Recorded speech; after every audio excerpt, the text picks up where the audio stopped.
আজকে আওয়ামী লীগের বিরোধী যারা আছে তাদের মধ্যে ঐক্য না থাকে, তাদের যদি ব্যর্থ হয়, আজকে যদি এককভাবে আওয়ামী লীগের এগেনস্টে দাঁড়াতে গিয়ে যদি এনসিপি ব্যর্থ হয়, যদি জামাত এলন ব্যর্থ হয়, বা শুধুমাত্র বিএনপিও ব্যর্থ হয়, তাইলেও এই সরকার টিকে রাখা যাবে না।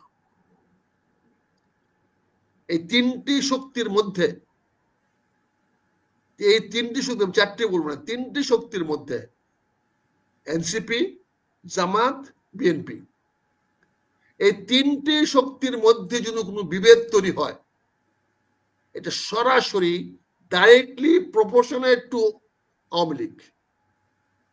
যতটুকু ব্যর্থ হবে তার 3 গুণ সফলতা হবে আওয়ামী লীগের। এই তিনটি দল যত দ্রুত তারা ব্যর্থ হবে, যত দ্রুত তাদের অনৈক্য হবে, তত দ্রুত শেখ হাসিনা ক্ষমতায় ফিরে আসার সুযোগ সৃষ্টি হবে। আমি তো শেখ হাসিনার জন্য এই চিলাচিলি করতেছি না, গালাগালি করতেছি না, আমি গালাগালি করতেছি এই তিনটি দলের কানের মধ্যে ঢুকাইতে যে আপনাদের অনৈক্যতে আপনাদের সর্বনাশ শুধু হবে না, শেখ হাসিনা আরেকবার ক্ষমতায় আসলে ওই বিপ্লবী দেখবে না, কত বছর ট্রাইব্যুনাল করে ঝুলাইছিল, এবার রমনা রেস করছে নিয়ে প্রকাশ্যে গুলি করে মারবো, ছাড়বো না কোন ব্যাটারে, এটা মনে রাখেন। কাজে আওয়ামী লীগের জন্য শুভ সংবাদ হলো এটা যে আমরা এই তিনজন বুঝতেছি না এটা, এই জন্য আওয়ামী লীগের পক্ষে যাচ্ছে।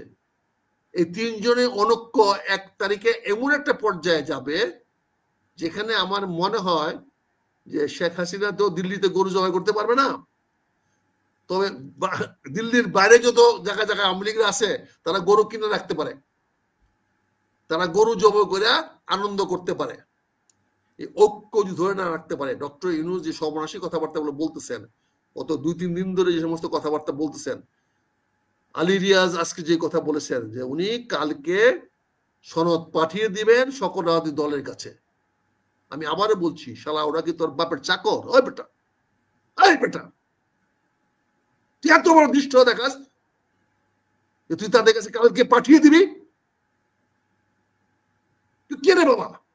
এত বড় দৃষ্টতা তোর? তুই এত বড় কথা বলিস রাজনৈতিক দলগুলোর কাছে তার পাঠিয়ে দিবে? এটা পাঠানো জিনিস? এটা আলোচনা করে বসে সিদ্ধান্ত নেওয়ার জিনিস। তুই আলোচনা ব্যর্থ হয়েছিস, এখন তুই চিঠি পাঠাবি আর বলতেছিস তারপরে ওনারা নো ডিসেন্ট দিতে পারে, ডিসেন্ট দিতে পারে। কি খেলা খেলতেছিস বাবা?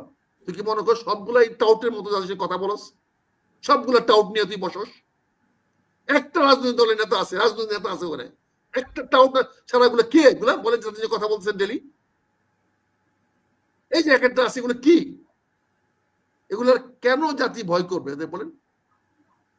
সারা বছর আওয়ামী লীগের 5-400 আমাদের মজুমদার সাহেব এনজিও করেন, উনি করছেন, সারা বছর সরকারের ইয়া নিছেন, আপনার স্থানীয় সরকারের একটা সুপারিশ দিচ্ছেন, এই সুপারিশের কোনো খবরই নেই, পাত্তাই নাই। বলেন আমরা কোথেকে আইনে, আমেরিকাতে আইনে মনির হায়দারকে বসাইছেন, সে সামন করে, সে কন্ডাক্ট করে? বলেন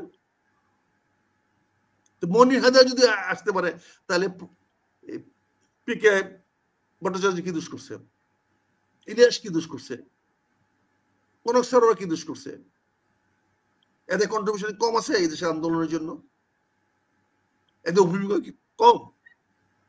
তারা যে সাহসী ভূমিকা নিয়েছে, যে বক্তব্য দিয়েছে, এই বক্তব্যের কোনো কাছাকাছি আছে মনির হায়দারের কোনো বক্তব্য আছে? বলেন। দেখা তৃতীয় মাত্রা জিল্লুর রহমান যে বক্তব্য বলেছে, জিল্লুর রহমানের কাছাকাছি আছে ওরা? জিল্লুর রহমানকে আমি ধন্যবাদ জানাই, সে সরকারে জয়েন করে নাই, সে যায় নাই, সে যেতে পারতো, সে যেতে চাইলে তাকে নিত, সে বললে তাকে নিত, তাকে কোনো না কোনো ভালো জায়গায় তাকে দিত, সে যায় না। আমি তাকে ধন্যবাদ জানাই যে সেই লোভের উপরে উঠতে পেরেছে, তার তৃতীয় মাত্রার প্রোগ্রামের তার ইন্টিগ্রিটি সে রক্ষা করেছে, আমি তাকে ধন্যবাদ জানাই। সে ভালো কাজ করেছে, দেখাইতে পারছে যে সে লোভের ঊর্ধ্বে আছে। কিন্তু আপনি ওটা কি করতেছেন? রাত বলে 28 তারিখ, 29 তারিখ, 30 তারিখ, 31 তারিখ, 1 তারিখে আপনি বলতেছেন যে জাতীয় সনদ দিতে পারবেন, আপনি বলতেছেন কালকে আপনি 28 তারিখে কালকে সরকারি দলের কাছে, সকল দলের কাছে পাঠিয়ে দিবেন। কি আগুন নিয়ে খেলতেছেন আপনি? আলী রিয়াজের উদ্দেশ্য কি? সে কি চাচ্ছে? বাংলাদেশটাকে আগুনে পোড়ানোর জন্য, ভারতের রাস্তা করে দেওয়ার জন্য সে কি এজেন্ট নিয়েছে যে ভারতকে বাংলাদেশে ঢুকার ব্যবস্থা করে দেওয়ার জন্য? এগুলো বললে তো স্বাভাবিকভাবে আওয়ামী লীগের পক্ষে যাবে। আলী রিয়াজকে গালি দিলে তো স্বাভাবিকভাবে আওয়ামী লীগের পক্ষে যাবে। কিন্তু আলী রিয়াজ তো কি করতেছে? এগুলা কি করতেছে? কি ধরনের স্টেটমেন্ট সে দেয়? একবার চিন্তা করে না? আপনি 4টা দলকে ডাকে আনলেন, তাদেরকে বলতে পারতেন দেখেন এই ক্রাইসিস হয়েছে, এখানে যে ছেলেগুলো বাচ্চাগুলো মারা গেছে, বলেন তো আমি কি করতে পারি? বিমান বাহিনীর প্রধান তো আমার কথাবার্তা শুনে না, আমি কি করতে পারি বলেন তো? সামরিক বাহিনীর ব্যাপার সেবার আমি কি করতে পারি? বাচ্চাদের এটা নিয়ে আপনাদের সহযোগিতা চাই, সাহায্য চাই, বলতে পারতেন। না বললে আপনি আসিফ নজরুলকে দিয়া, যে আসিফ নজরুলকে 9 ঘন্টা আটকে রাখছে, যারা তাকে 9 ঘন্টা আটকে রাখছে, জনগণ আটকে রাখছে, তাকে দিয়ে না আমরা রাত্রেবেলা স্টেটমেন্ট দেওয়ান। যে অ্যারেস্ট ছিল, বন্দি ছিল 9 ঘন্টা, তাকে দিয়ে আপনি স্টেটমেন্ট দেওয়ান। তার মানে জনগণকে আপনি কি দেখাচ্ছেন? বৃদ্ধাঙ্গুল দেখাচ্ছেন। জনগণকে আপনি কোনো কেয়ারই করবেন না। জনগণ আপনার কাছে কি কি মনে হয়? আপনার সবাইকে আপনি মনে করেন যে আপনার দাস, যা বলবেন। এই যে খেলাটা খেলতেছেন, এই খেলাটার পরিণতি কি হবে? মানুষের চোখ কান মুখ তো খুলে দিচ্ছেন। তা আপনি 1 তারিখ তো এসে যাচ্ছে, আমি আবারও মনে করে দিচ্ছি, বিএনপি কি পারবে এই সনদে দস্তখত করতে যে একবারে বেশি 3বারে বেশি প্রধানমন্ত্রী কেউ হতে পারবে না? বিএনপি কি পারবে সাইন করে দিতে? এই বিএনপি নেতারা, সালাউদ্দিন কি পারবে সাইন করে দিতে যে দলের চেয়ারপারসন, দলের চেয়ারম্যান সরকারের প্রধানমন্ত্রী হবে না? তাহলে এখানেই তো দুইটা দ্বিমত পোষণ করবে। এখানে কি বিএনপি বলতে পারবে যে দেশের সংবিধান বদলাইতে হবে? বিএনপি কি বলতে পারবে দেশের এই পতাকা বদলাইতে হবে? বিএনপি কি বলতে পারবে জাতীয় সঙ্গীত বদলাইতে হবে? যে স্বাধীনতার ঘোষক জিয়াউর রহমান, সেই স্বাধীনতার ঘোষকের বাংলাদেশ বদলায় ফেলবে? পারবে বিএনপি? তার মানে বিএনপি গুলো লিখে দিবে না। না দেখা দিলে কি হবে? অনক্ষ হলো না? তো সেই অনক্ষর দায়ী দায়িত্ব আপনি বিএনপি কাঁধে চাপায়া দিয়া আপনি কি করতে চাচ্ছেন? আপনি সারা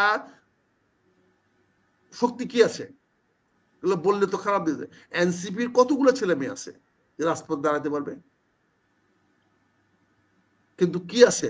তাদের পিছনে একটা অস্ত্রধারী একটা বাহিনী আছে, আমি নাম বলবো না। এই অস্ত্রধারীরা আবার মাঠে নামবে। এই অস্ত্রধারীরা এসে দেশে একটা রক্ত গঙ্গা বয়ে দিবে, একটা গৃহযুদ্ধের দিকে দেশকে চালিত করবে।